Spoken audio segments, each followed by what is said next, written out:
Maayong adlaw sa tanan. So namaligya ba mo og ice candy? Kay ako namaligya og ice candy. Unya pila na presyo ninyo sa inyong ice candy? Kay ang ang presyo 20 pesos ang ang ice candy karon. Nganong 20 pesos man? Alangan kay perting mahala jud ang mga ingredients, no? So nakoy costing dire sa ang ingredients. Ang cornstarch is tag 10 pesos. Nakoy evap nga tag 35. Napukoy condensed nga tag 50. Napukoy mango fruit nga tag 202. Duha ra ni kabuok ang napalit. Unya gi apilan pud naho og mango flavor condensed kana bitong bag-o karon nga tag 54. So if total na ho siya tanan, no, tag 351 tanan ang nagasto. So if i-divide na ho 28 pieces kay 28 pieces ra man to ang nabuhat. So ang total niya is 12.54. So i-round up na lang nato og 13 pesos ang kapital sa kada usa. Kay dagko man gud ang portion. So mao nang ang baligya is 20 pesos. Naapay apil tong wala pay labot dana nga kaltas tong kuano katong sa gas, naapay cellophane, naapay kurente nga dili jud nato mahibaw-an og pila jud ang magasto. So mo nang ang baligya, no, is 20 pesos jud. Unya duha man na ako'y tag 20 pesos, na ako'y tag 10 pesos.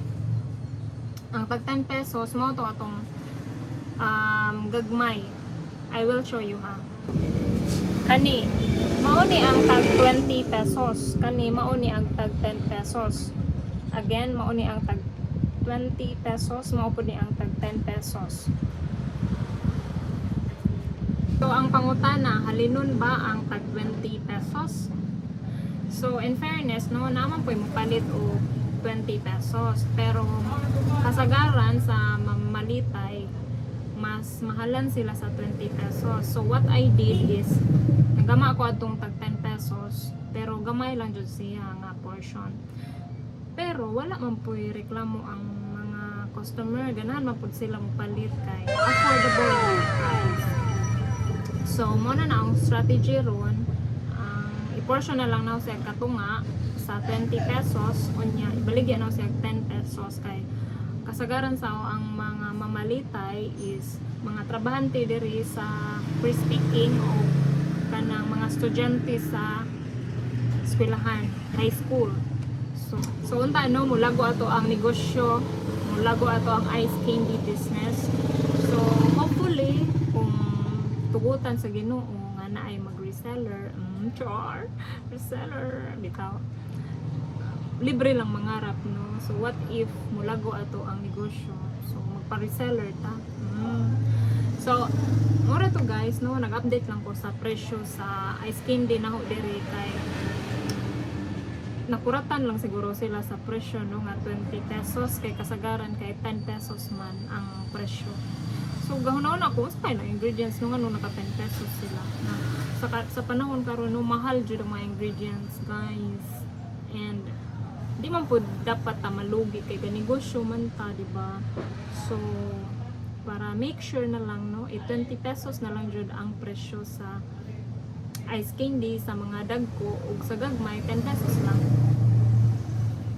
Unless, no, kung katong mangga nga ang gipalit nga mo'y nakamahal is libre lang nimo siyang nakuha gikan sa punuan, much better mo nang maka 10 pesos jud ka. Pero katong kung kay pinalit, so mo tong naka 20 pesos ko. So mura to. So ang wato na lang, no, nga makakuha ko barato nga presyo sa mangga kay mas nindot man gud og naa kay kanang fruit mango jud nga isa gud, dili pwede og kato lang flavored nga mango. So that's it for today's video, guys. And more good po to, nag-update ra gud ko, nagpaybar gud ko sa presyo kay may manang productive po ta, no, at the same time nga nag-upload ko videos and hatag po kog idea sa uban. So, mora to guys. Thank you and